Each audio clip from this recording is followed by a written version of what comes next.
서울로의 남선교회연합회 제35차 조찬 성경공부 5강을 코로나19로 인하여 방역 지침을 지키며 비대면 온라인으로 시작하겠습니다. 찬송가 314장 내 구주 예수를 더욱 사랑을 반주에 맞추어 다 함께 찬양을 드리겠습니다.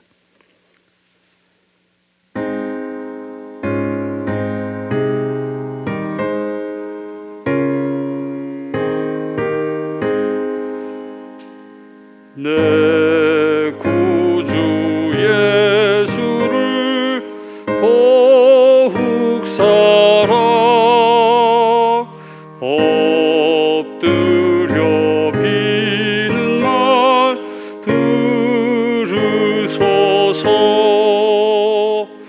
내 진정 소원이 내 구주 예수를 더욱 사랑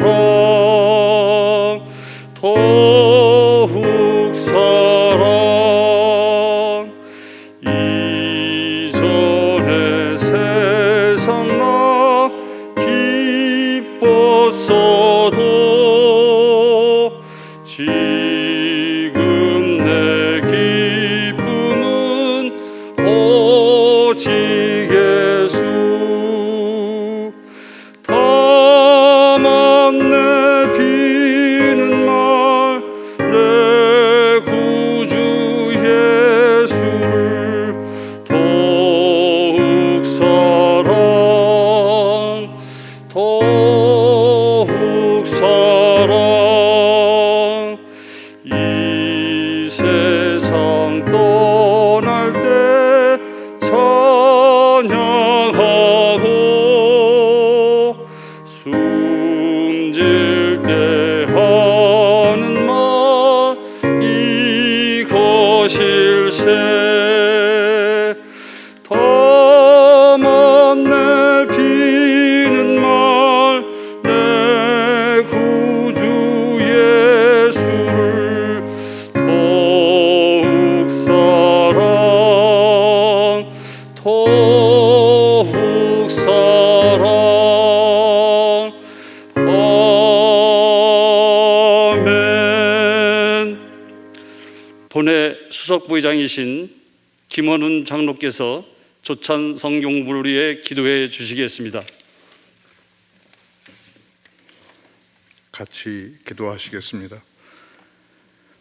사랑과 은혜가 충만하신 하나님 아버지, 모든 자연들이 꽃을 피우며 이 봄에도 하나님의 풍성한 솜씨를 자랑하고 있지만 저희들의 심령은 전대미문의 전염병으로 말미암아 삶이 위축되고 심령들이 연약하여져 있습니다. 예상치 못한 길고도 긴 어두움의 터널을 주의 자녀로서 일꾼으로서 어떻게 적응하며 이 난국을 헤쳐나가야 할지 찾지 못하고 있는 안타까움 속에 있는 저희들입니다.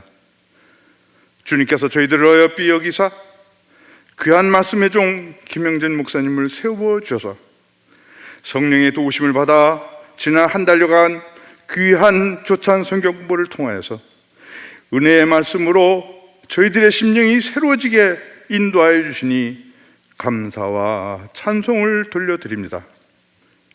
세상과 복음 사이에서 갈등하며 방황하는 저희들을 불쌍히 여기시사 감옥에서도 믿음의 형제들에게 예수 그리스도의 심장으로 동역자들을 세우고 섬기시며 사랑과 믿음의 역사를 이루어 가시는 사도 바울을 통하여 저희들의 부족함을 깨닫게 하여 주시니 영광과 찬송을 돌려드립니다.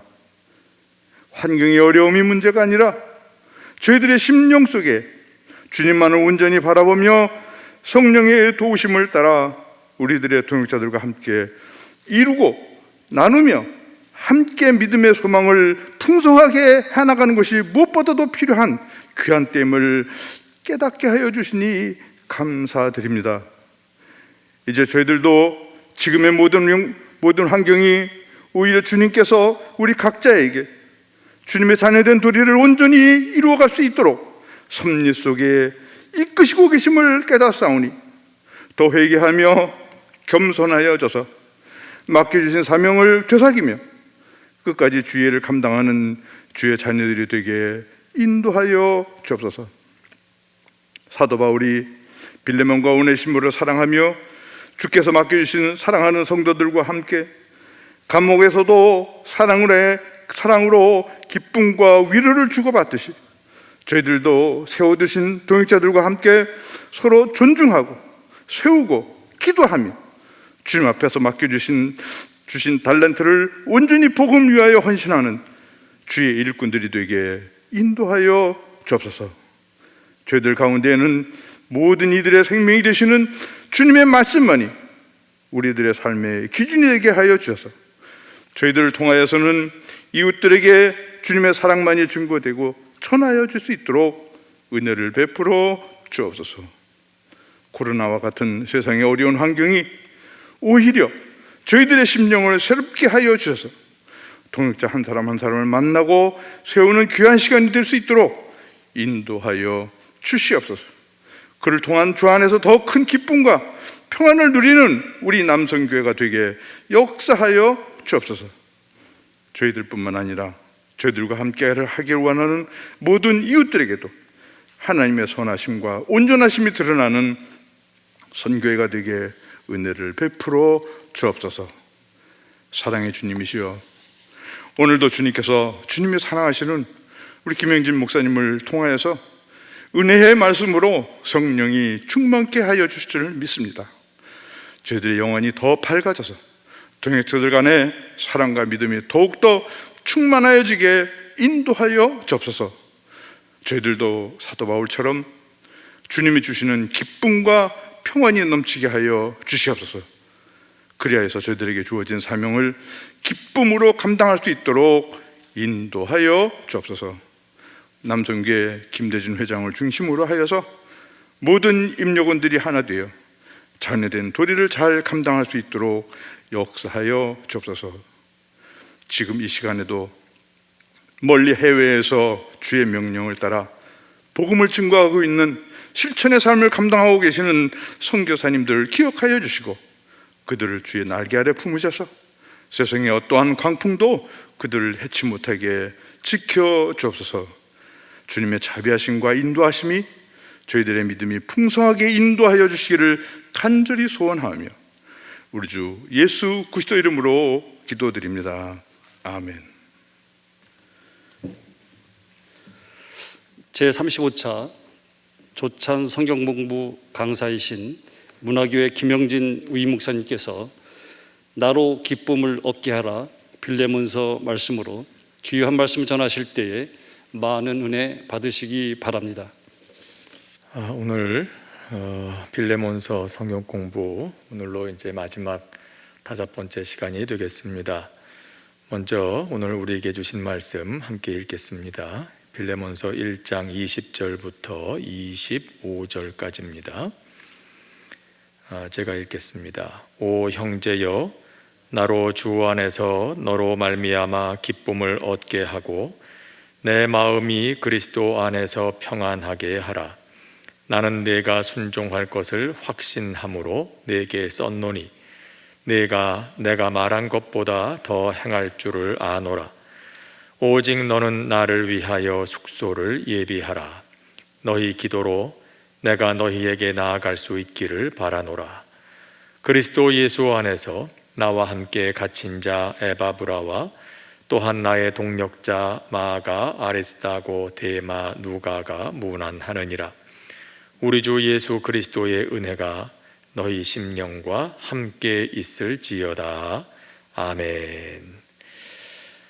오늘이 이제 빌레몬서 성경 공부 마지막 시간인데 이 빌레몬서는 한 장밖에 안 되는 짧은 그런 편지이지만은 이 한 장의 편지 속에 빌레몬과 이 바울의 대화를 통해서 우리는 우리와 하나님과의 관계 속에서 일어나고 있는 또 일어나야 하는 그러한 일들에 대한 아주 좋은 모델을 볼 수가 있습니다. 오늘도 우리가 읽게 된 이 말씀을 통해서 우리가 들여다보아야 할 중요한 대목들을 몇 가지 좀 살펴보면서 함께 은혜를 나누고자 합니다. 오늘 우리가 함께 읽은 말씀이 20절부터였습니다마는 오늘 다루어야 할 내용이 19절부터 나오고 있기 때문에 제가 19절 말씀을 한번 읽겠습니다. 나 바울이 친필로 쓰노니 내가 갚으려니와 내가 이 외에 내 자신이 내게 빚진 것은 내가 말하지 아니하노라. 자, 오늘 우리가 읽은 이 말씀 가운데 제일 먼저 살펴보게 될 것은 바로 이것입니다. 바울이 19절에서 이렇게 말합니다. 내 자신이 내게 빚진 것은 내가 말하지 아니하노라.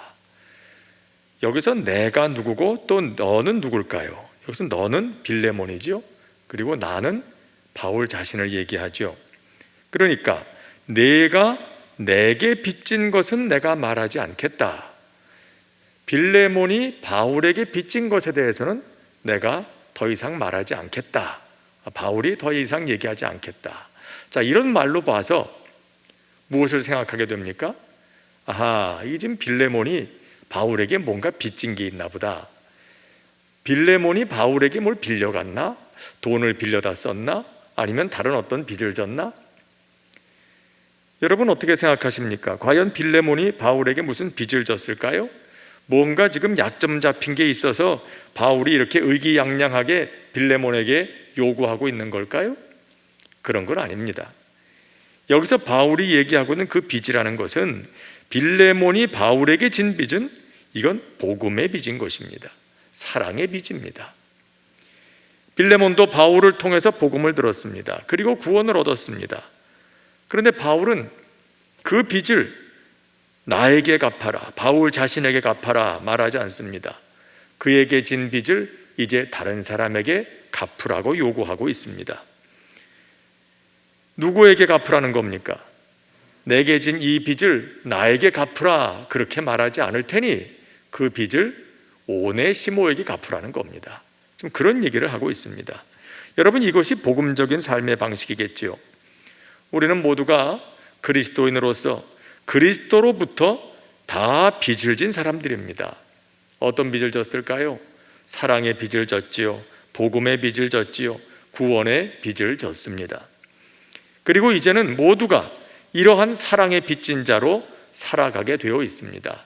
그것이 구원받은 이후의 성도들의 삶의 원리고 또 동력이어야 하지요. 여러분, 그런 모습을 구약에서도 볼 수가 있습니다. 다윗이 그런 삶의 모습을 잘 보여주지요. 사울과 요나단이 블레셋과의 전투에서, 길보아 전투에서 다 전사한 후에 그들이 다 죽었다는 소식을 가족들이 다 듣게 됩니다.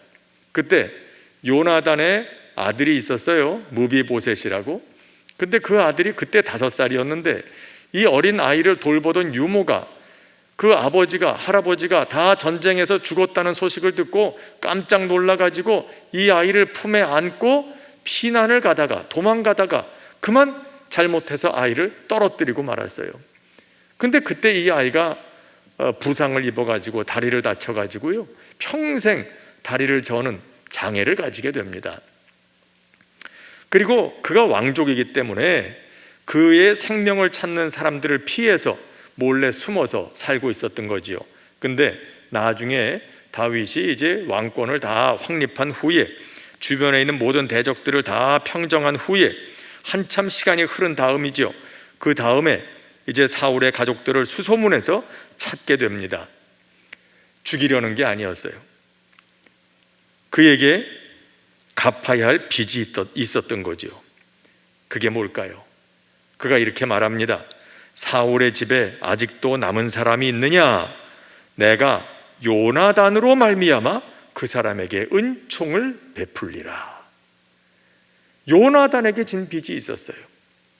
다윗과 요나단이 서로 아주 끔찍하게 사랑하는 그런 형제지간과도 같은 친구 사이였다는 걸 우리는 너무 잘 알고 있죠. 다윗이 사울에게 모함을 받아가지고 도망가고 어려움을 겪을 때 요나단이 사랑하는 마음으로 다윗을 얼마나 도와주었습니까? 그때 다윗과 요나단 사이에 맺은 언약이 있어요. 네가 왕이 되거든 내 자식들을, 우리 가족들을 네가 책임져 다오. 잘 돌봐다오. 그 다윗이 그러겠노라고 약속을 합니다. 이제 그가 왕이 된 후에 그 약속을 기억하는 것이죠. 그리고 얘기합니다. 내가 요나단으로 말미암아 그 사람에게 은총을 베풀리라. 여러분, 정치적으로 보면 무비보셋은 이 대적의 자손입니다. 원수의 자식입니다. 그렇죠? 사울 집안의 마지막 남은 핏줄이니까요. 그러니까 이것까지 멸해야 모든 것이 깨끗하게 마무리가 될 것처럼 보이지 않습니까? 요즘엔 뭐 안 그렇겠지만 예전에 고대 시대에 어떻습니까? 고대 시대에야 뭐 자기를 대적했던 그런 대적의 무리들은 완전히 진멸해 버리는 것이 그 당시의 문화가 아니었습니까? 전쟁에서 보여지는 그런 아주 끔찍한 참상이었죠. 근데 다윗은 그의 대적의 손자 무비보셋을 찾습니다. 그리고 그에게 호의를 베풀겠다고 합니다. 그리고 그를 찾아서 평생 왕의 식탁에서 함께 먹게 합니다. 왕의 식탁에서 함께 먹는다는 건 왕자의 대접을 해주었다는 뜻입니다. 왕족의 지위를 회복시켜 주었다는 것과도 마찬가지입니다. 자, 앞으로 무비보셋이 어떻게 그에게 주어진 권한을 이용해서 다윗을 대적할지 어떻게 알고 이런 위험천만한 모험을 하는 걸까요? 사실 그 당시에 이 부하들의 눈으로 볼 때는, 신하들의 눈으로 볼 때는 아슬아슬한 겁니다. 다윗이 이런 결정을 내릴 때. 그러나 다윗은 이런 모험을 합니다. 무엇 때문에? 요나단으로 말미암아.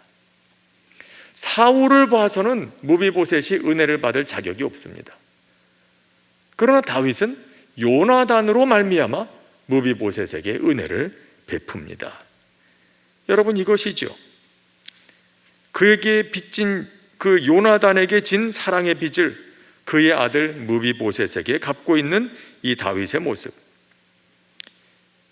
여러분, 세상의 법칙은 어떻습니까? 세상의 법칙은 대개가 받은 대로 주는 것이죠. 받은 만큼 돌려주는 것, give and take. 이게 우리의 삶의 원리처럼 되어 있지 않습니까? 그래서 좀 뭐 외람된 말씀이긴 합니다만은 가끔 그런 얘기 들을 때가 있어요. 이게 뭐 결혼식장 가야 되는데 누가 결혼식 한다고, 자기 자식 결혼식 한다고 청첩장을 보냈어요. 아, 여기를 가야 되나 말아야 되나, 부조를 해야 되나 말아야 되나 고민할 때 여기를 내가 가야 돼 말아야 돼. 그럼 옆에 사람이 이렇게 대답을 하는 경우가 있어요. 자네 아들 결혼할 때 그 집 왔든가? 그렇게 물어봐요. 그 왔었나 안 왔었나 그거 봐가지고 왔으면 가고 안 왔으면 나도 안 가고. 뭐 여러분 가운데 그렇게 인색한 분은 없으리라고 생각합니다만은 대개 사람들이 그렇게 생각하잖아요. 장례식도 그 사람이 우리 집 장례에 왔었나 안 왔었나 그거 생각하고 말이에요. 그러니까 대개 보면 내가 받은 대로 돌려주는 거예요. 그렇게 생각을 해요. 기브 앤 테이크라고 생각하지요. 여러분, 그러나 그리스도인의 삶의 방식은 다르다는 겁니다. 사람들에게 받은 것이 기준이 되지 않고 예수님을 통하여 하나님으로부터 받은 것을 기준으로 삼습니다. 사람들에게 받은 건 없어요. 그러나 우리는 이미 그리스도 안에서 하나님의 넘치는 사랑을 받은 사람들이지요. 이미 후하게 받았어요. 그것이 동인이 되는 삶이 그리스도인들의 삶이죠. 로마서에서 바울은 말합니다. 우리가 아직 죄인 되었을 때에 그리스도께서 우리를 위하여 죽으심으로 우리를 향한 하나님의 사랑을 확증하셨다. 우리가 아직 연약할 때에 기약대로 그리스도께서 경건하지 않은 자를 위하여 죽으셨다. 세상의 법칙대로라면 우리가 하나님께 하는 것만큼 하나님도 우리에게 하시면 됩니다. 만일 하나님께서 그런 법칙을 적용하셨다면 어떤 일이 벌어졌을까요? 우리 가운데 구원받은 사람은 단 한 사람도 없을 겁니다. 왜냐하면 우리가 구원받기 위해서 하나님께 우리가 드린 것은 아무것도 없기 때문이죠. 설사 무언가를 할 수 있다 하더라도 그것은 아무 효과도 낼 수 없는 무익한 일이 될 수밖에 없는 것입니다. 그런데 그럼에도 불구하고 하나님께서는 우리로부터 받은 것이 아무것도 없음에도 불구하고 우리를 위해서 하나님의 모든 것을 내어주셨죠. 이게 우리가 하나님께로부터 먼저 받은 사랑이고 은혜입니다. 이것이 우리 그리스도인들의 모든 삶의 기본적인, 가장 궁극적인 동력이 되고 또 동기가 되어야 한다는 걸 우리는 기억해야 합니다. 사랑의 빚진 자로 사는 것. 오네시모에게 지금 오네시모를 받아주라고 빌레몬에게 얘기하면서 바울이 말하는 것처럼 말이죠. 네가 나에게 진 빚은 나에게 갚으라고 얘기 안 하겠다. 대신에 그 빚을 누구에게 갚어라? 오네시모에게 갚아주면 좋겠다. 하나님께 받고 사람들에게 갚고, 이것이 그리스도인들의 삶의 방식이라는 걸 기억해야 되겠고요. 또 하나는 이것입니다. 바울이 이렇게 얘기하죠. 20절 말씀에 보면 오 형제여 나로 주 안에서 너로 말미암아 기쁨을 얻게 하라, 그런 말씀이 있어요. 나로 주 안에서 너로 말미암아 기쁨을 얻게 하라. 빌레몬이 오네시모를 환대하고 영접하는 것, 지금 바울이 빌레몬에게 그렇게 하라고 요청하지 않습니까? 나에게 진 빚 오네시모에게 갚아라. 오네시모를 나를 영접하듯 영접하고 그를 환대해 주면 좋겠다. 그런데 빌레몬이 그렇게 하면 그 행동이 바울 자신을 기쁘게 하는 것이 될 것이다, 이렇게 얘기를 하고 있습니다. 바울 자신이 받은 게 아닙니다. 빌레몬의 환대, 빌레몬의 친절을 받은 사람은 오네시모입니다. 그런데 기뻐하는 사람은 바울입니다. 여러분, 이 관계, 이 사건 속에서 우리는 하나님과 우리 사이에 일어나는 일을 볼 수가 있습니다. 예수님의 말씀과 같죠.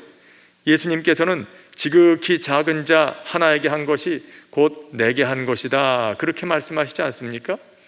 예수님께 직접 한 건 아니에요. 그런데 내 곁에 지극히 작은 자 한 사람에게 한 것이 곧 예수님께 한 것이 된다. 그들을 기쁘게 한 것이 예수님을 기쁘게 한 것이 된다. 그들을 영접한 것이 예수님을 영접한 것이 되고, 그들을 먹인 것이 예수님께 굶주림을 면할 수 있도록 먹을 것을 드린 게 되고, 그렇게 된다는 거예요. 여러분, 왜 이렇게 될까요? 하나님께서 가지고 계신 그 우리를 향한 사랑 때문에 우리에게 일어나는 모든 일이 하나님께 일어나는 일과 동일시 하신다는 겁니다. 이런 일이 일어나는 것이죠.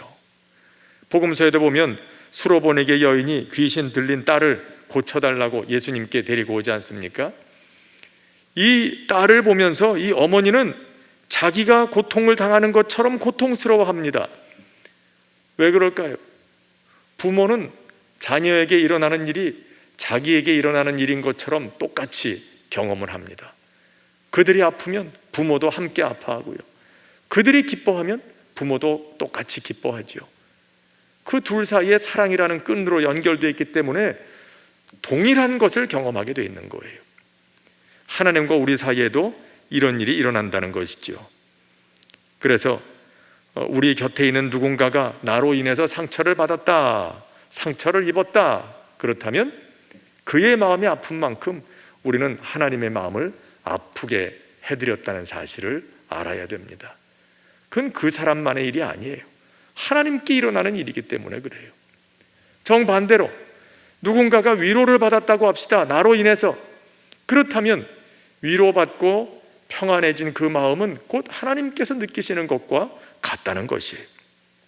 그것은 내가 그 사람의 마음에 기쁨을 준 그것에 그치지 아니하고 그를 사랑하시는 하나님의 마음에 기쁨을 드린 것과 같다는 것입니다. 오늘 그래서 바울이 이 빌레몬에게 얘기하는 겁니다. 네가 오네시모에게 그렇게 하면 그것이 나를 기쁘게 하는 것이 될 것이다. 너로 말미암아 내가 기쁨을 얻게 될 거다. 자, 참 중요한 얘기죠. 그리고 세 번째로 우리가 살펴볼 것은 그 다음에 21절에 보면 바울이 이런 얘기를 합니다. 나는 내가 순종할 것을 확신함으로 내게 썼노니 내가 말한 것보다 더 행할 줄을 아노라. 내가 순종할 것을 확신함으로 내게 썼노니, 내가 얘기한 대로 너는 잘 순종할 줄 내가 안다, 기대한다, 그렇게 얘기를 합니다. 그러나 이것은 바울의 개인적인 명령에 대한 순종이 아닙니다. 오네시모를 영접하고 환대해 주라 라고 하는 이 바울의 명령을 빌레몬이 순종했다기보다 바울은 지금 얘기하고 있는 것이죠. 바울을 통하여 알게 하시는 하나님의 뜻에 대한 순종인 것이에요. 빌레몬은 바울에게 순종한 것이 아니라 하나님께 순종한 것입니다. 바울을 통하여 말씀하시고 바울을 통하여 이루기를 원하시는 그 하나님의 말씀에, 그 뜻에 순종한 것이죠. 그렇기 때문에 훗날 빌레몬이 하나님 앞에 선다면 그때 하나님께 듣게 될 칭찬은 네가 나의 말에 순종하여 오네시모를 영접하였으므로 잘하였다, 그런 칭찬일 겁니다. 또 여기서 바울은 얘기하죠. 내가 말한 것보다 네가 더 행할 줄을 아노라.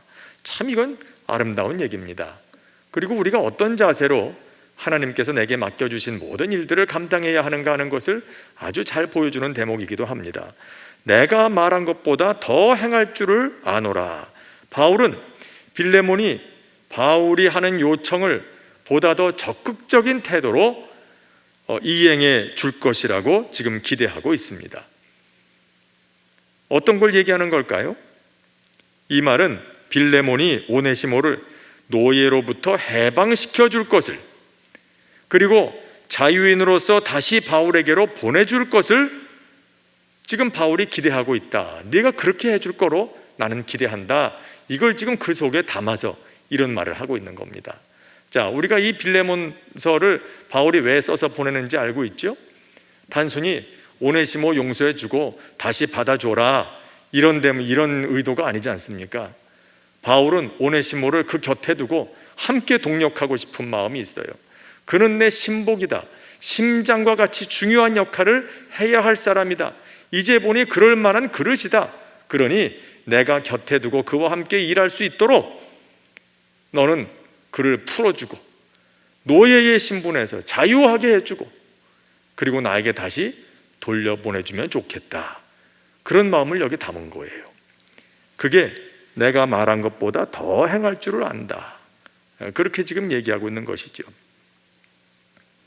여러분, 우리도 누군가에게 일을 맡겨보면은요, 그 다음과 같은 종류의 사람들이 있다는 걸 알게 됩니다. 이거 하나를 좀 해라 일을 맡겨놓으면 어떤 사람은 내가 기대한 것보다 덜 해놓는 사람이 있고요, 또 내가 딱 시킨 만큼만 하는 사람이 있고요, 어떤 사람은 내가 시키지도 않았는데 자기가 알아서 더 해놓는 사람도 있어요.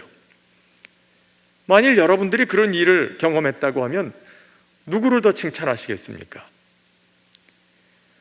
저는 전에 이런 경험이 있습니다. 여러분, 그 때마다 이제 철이 바뀌게 되면 전에 입었던 옷들, 뭐 양복 같은 것들 이렇게 세탁소에 맡겨서 세탁하곤 하지 않습니까? 근데 저도 그렇게 해서 이제 옷을 맡겼는데, 옷을 맡기면서 보니까 이 바지에 뭐 이렇게 흘린 자국이 있어요. 이거 집에서 닦으려고 그러니까 잘 닦아지지도 않고 그래서 놔뒀는데, 이걸 이제 세탁소에 보내면서 얘기를 합니다. 여기 지금 이런 얼룩이 졌는데 요거 좀 좀 얼룩 좀 빼고 깨끗하게 좀 해주세요. 그런 얘기 하지 않습니까? 그러면 세탁소에서 받으면서 예, 알겠습니다. 이거 신경 써서 잘해드리겠습니다. 근데 그러잖아요. 근데 며칠 후에 세탁물을 다시 찾으러 갔는데 이 주인이 얘기를 하는 겁니다. 이거 깨끗하게 잘 했는데 이걸 하다 보니까 이쪽에 단추 하나 떨어지는 게 있어서 그거까지 다 이렇게 수선을 해놨습니다. 잘 입으시라고 주는 거예요. 별거 아닌 것 같은데 그 한마디가 그렇게 고맙더라고요. 그리고 그분의 진심이 느껴져서 그 다음부터 그 세탁소가 단골이 된 거죠. 그렇지 않겠습니까? 이 집은 내가 시키는 것만이 아니라 자기들이 봐가지고 이거 좀 더 손봐드려야 되겠다.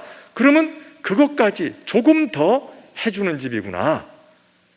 그럼 기왕이면 그 집하고 단골하지 다른 집 갈 거 뭐 있어요? 여러분, 이게 뭐 비근한 작은 소소한 일일 수도 있겠습니다만은 과연 우리는 하나님께서 나에게 맡기신 일들을 감당함에 있어서 어떤 자세로 하고 있을까? 한 번쯤 돌이켜 생각해 보게 하는 그런 대목이 아닐까 합니다. 내가 말한 것보다 더 행할 줄을 아노라. 나는 어떤 사람일까? 하나님께서 맡기신 것 어떻게 하든지 좀 어떻게 빠져나가 보려고 안 해보려고 그러는 사람일까? 아니면 기왕 하나님 나한테 맡기셨는데 그건 뭐 하나님 하라는 만큼만 하지 뭐 플러스 마이너스 없이 그냥 딱 제로 그것만 하지 뭐 그러는 사람일까? 아니면 이 하나님이 나에게 일을 맡겨주셨는데 뭔가 좀 더 할 수 있는 건 없을까? 내가 힘을 다해서 더 할 수 있는 건 없을까? 그런 마음으로 주님의 일을 감당하고 있는 사람일까? 여러분, 하나님 앞에서 우리 자신을 한 번쯤 돌아보게 만들어주는 중요한 질문이 아닐 수 없어요. 내가 말한 것보다 더 행할 줄을 아노라. 그리고 마지막으로 우리 살펴볼 건 이거죠. 22절에 보면 바울이 이런 당부를 마지막으로 하고 있습니다.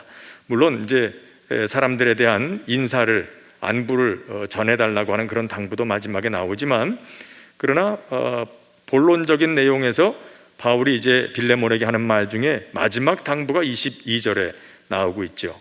나를 위해서 숙소를 예비해다오. 숙소를 마련하라. 바울을 위해서 숙소를 예비하라 하는 것은 곧 오네시모를 위한 거처를 예비하라는 것과도 같습니다. 앞에 바울이 뭐라고 얘기했습니까? 오네시모 영접하기를 나를 영접하듯 해달라고 얘기하잖아요. 그런데 지금 여기서 나를 위해서 숙소를 예비하라. 여러분, 지금 바울이 어디 있습니까? 바울은 선교 여행을 하면서 돌아다니는 중이 아닙니다. 자기가 마음 먹는다고 빌레몬의 집을 방문할 수 있는 위치에 있질 않습니다. 지금 바울은 로마 감옥에 갇혀 있습니다. 그러니까 자기 마음대로 나가서 빌레몬 집에 갈 수가 없는 사람입니다. 그런데 그 바울이 나를 위하여 숙소를 예비하라, 이 말의 원뜻이 어디 있겠습니까? 그 앞서 오네시모를 영접하되 나를 영접하는 것 같이 해달라고 얘기한 것과 연결하면 바울은 그 숙소, 나를 영접하는 마음으로 오네시모를 위해서 정성을 다해서 그 숙소를 좀 잘 마련해 주면 좋겠다, 그런 뜻을 거기에 담고 있는 것이고요. 더 나아가서 바울은 지금 언젠가 이 로마 감옥에서 풀려나서 다시 한번 복음을 전하게 될 기회가 있을 것을 기대하고 있습니다. 그리고 그게 언제인지 모르지만 내가 불원간역에서 나가서 당신 집에 방문하게 될 때 언제든 찾아가도 당신 집에서 함께 머물며 교제할 수 있도록 그 숙소를 좀 예비할 수 있으면 좋겠다, 이런 기대하는 마음을 표현한 것이기도 하죠. 자, 이 편지를 받고 빌레몬이 어떻게 했을까요? 아마도 오네시모를 위해서도 그렇게 했겠지만 언제 올지 모르는 이 바울을 위해서 그의 숙소를 깨끗하게 마련하려고 했을 겁니다. 여러분, 이것은 우리에게 뭘 생각하게 할까요? 다시 오실 주님을 영접하기 위해서 준비하는 우리의 자세와도 같다고 할 것입니다. 또 성령의 전인 우리의 몸, 우리의 마음, 우리의 영, 우리의 삶을 준비하는 우리의 자세와도 같다고 할 것입니다. 우리도 귀한 손님 오시기 전에 집을 깨끗이 청소하지 않습니까? 여러 해 전에 한번 전체 교인들 한번 구역별로 대신방할 때가 있었는데요. 그때 신방할 때 어느 가정에 가니까 그 남편 집사님이 이런 얘기를 합니다. 아이고, 뭐 목사님 한번 신방 오신다 그러니까 그 며칠 새 집안이 굉장히 바빴습니다. 무엇 때문에 바빴습니까? 그러니까 대청소하느라고 바빴다 그래요. 그러면서 그 부인 되시는 집사님이 이불까지 다 꺼내갖고 다 빨고 그랬다는 거예요. 그러니까 그 댁에 이제 시어머님도 같이 모시고 사는데 그 할머님이 그러시더랍니다. 얘야, 아가야, 그 목사님이 오셔서 주무시고 가시는 것도 아닌데 이불은 왜 그 다 빨고 그러냐? 그렇게 말씀하셨다고 그래요. 아이고, 그러느라고 또 몸살이나 나지 않았는지 좀 내심 속으로 죄송한 마음이 들기도 하더라고요. 그런데 그 남편이 그런 걸 보면서 이렇게 얘기를 하더라고요. 목사님, 신방 자주 오셔야 되겠습니다. 한번 신방 다녀가시니까 집안이 다 그냥 혼해지고 깨끗해진다고. 그 남편 집사님이 좀 옆에서 도와주셨는지 그건 잘 모르겠어요. 그럼 어쨌든 그 마음이 뭐겠습니까? 아이고, 목사님 신방 오시는데 한 번에 깨끗한 그런 공간에 모셔야 되겠다, 그런 마음, 그게 귀한 거 아니겠어요? 며칠 전에도 어느 노 권사님 신방을 갔는데 그 권사님이 옛날 얘기를 하시면서 그 이제 할머니 권사님 계시고 따님 권사님 계시는데 따님 장로님 되셨죠. 그 장로님이 이렇게 말씀하시는 거예요. 아유, 예전에 우리 어머님은요, 목사님 신방 오신다 그러면 우리 집안만 청소하는 게 아니라 들어오는 바깥 계단까지 나가서 다 청소해 놓고 그러셨다고 그런 얘기를 하셔요. 이게 우리 옛날 어르신들의 마음이었던 거죠. 교회에서 신방 오신다 그러면 그런 마음으로 그렇게 영접하고 그런 마음으로 신방을 기다리고 은혜를 사모하고, 참 우리 어르신들로부터 우리가 배워야 할 믿음의 자세가 참 많이 있다 그런 생각을 해봅니다. 여러분, 누군가를 기다리며 준비하는 마음, 지금 빌레몬이 그랬을 거라는 거예요. 바울이 내가 언제 갈지 모르지만 나의 숙소를 마련해 주면 좋겠다. 오네시모를 영접하되 나를 영접하는 것처럼 그를 위한 숙소도 그렇게 좀 마련해 주면 좋겠다. 빌레몬은 이 편지를 받고 바울을 영접하는 마음으로 오네시모를 위해서 숙소를 예비하고, 언제 올지 모르지만 로마 감옥에서 풀려나서 다시 만나게 될 그 바울과의 만남을 기대하면서 바울이 언제 오더라도 머물며 교제할 수 있도록 그 숙소를 준비하지 않았을까. 여러분, 그와 같은 마음이 주님의 재림을 기다리며 살아가는 우리의 삶의 자세여야 되지 않겠는가, 그런 생각을 해봅니다.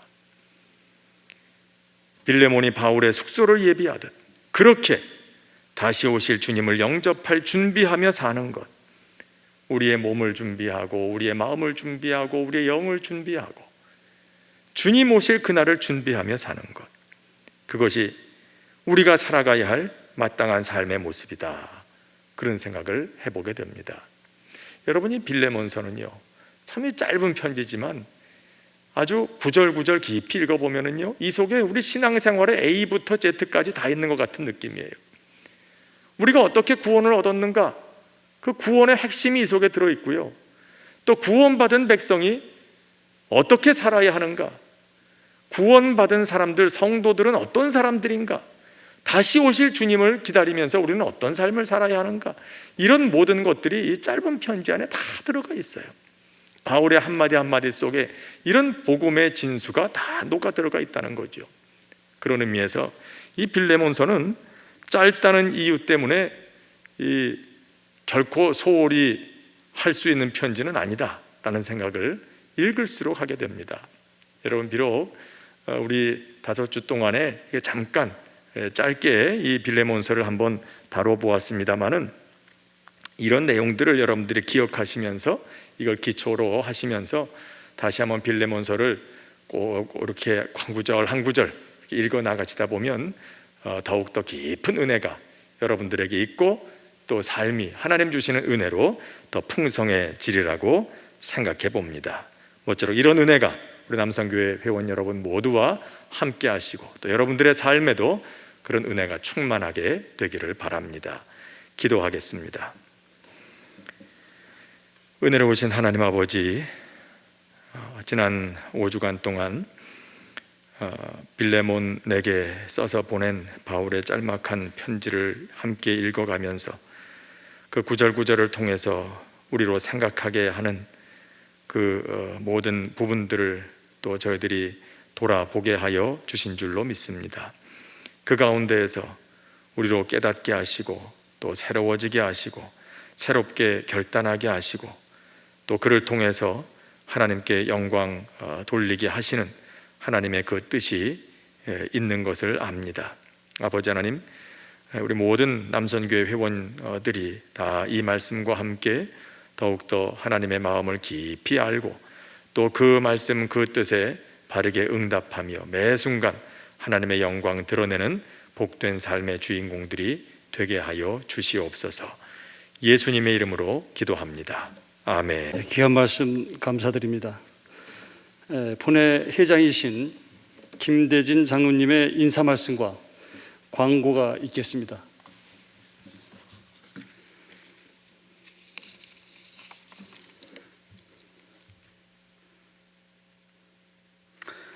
안녕하십니까. 먼저 코로나19 팬데믹이 여전한 가운데서도 제35차 조찬 성경 공부를 무사히 마칠 수 있도록 인도해 주신 하나님께 먼저 감사 말씀 올립니다. 아울러 매번 바쁘신 가운데서도 매주 교환을 준비하시고 또 녹화를 하시고 저희들에게 귀한 말씀을 전해주신 문화교회 김영진 위임 목사님과 또 영상 편집을 매주 해서 저희들에게 주신 김찬 전도사님, 또한 유튜브에 업로드를 해준 우리 한현화 간사님한테도 깊은 감사를 드립니다. 그동안은 저희들이 이제 대면으로 쭉 해왔습니다.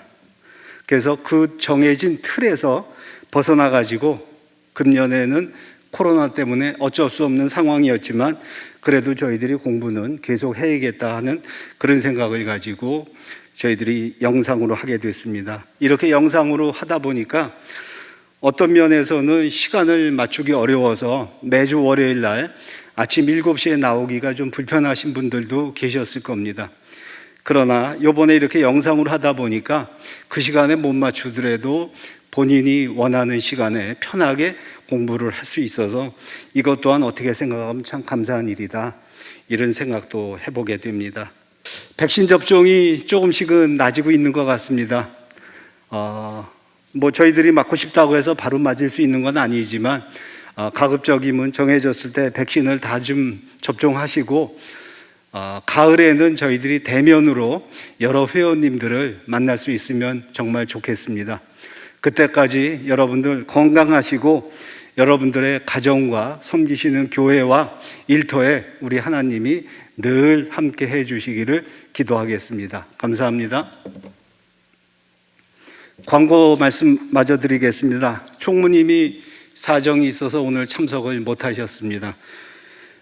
저희 남성교회 전국연합회 6.25 상기 제545회 수도권 조찬기도회가 6월 25일 금요일 아침 7시 기독교연합회관 3층에서 있습니다. 기억하시고 시간 되시는 대로 함께 하시기를 바랍니다. 다음 6차 순회 헌신 예배가 6월 20일 셋째 주 주일 오후 3시 광장교회에서 있습니다. 역시 이번에도 비대면으로 할 수밖에 없을 것 같습니다. 그래서 녹화는 6월 16일 날 지금 광장교회에서 녹화할 예정입니다. 그리고 7월 임원회의는 7월 6일 화요일입니다. 서울로의 회의실에서 7월 임원회의가 있습니다. 네, 감사합니다. 다 함께 주기도문으로 서울로의 남성교회 연합회 제35차 성경 공부를 마치겠습니다. 하늘에 계신 우리 아버지, 아버지의 이름을 거룩하게 하시며 아버지의 나라가 오게 하시며 아버지의 뜻이 하늘에서와 같이 땅에서도 이루어지게 하소서. 오늘 우리에게 일용할 양식을 주시고 우리가 우리에게 잘못한 사랑을 용서하여 준 것 같이 우리의 죄를 용서하여 주시고 우리를 시험에 빠지지 않게 하시고 악에서 구하소서. 나라와 권능과 영광이 영원히 아버지의 것입니다. 아멘.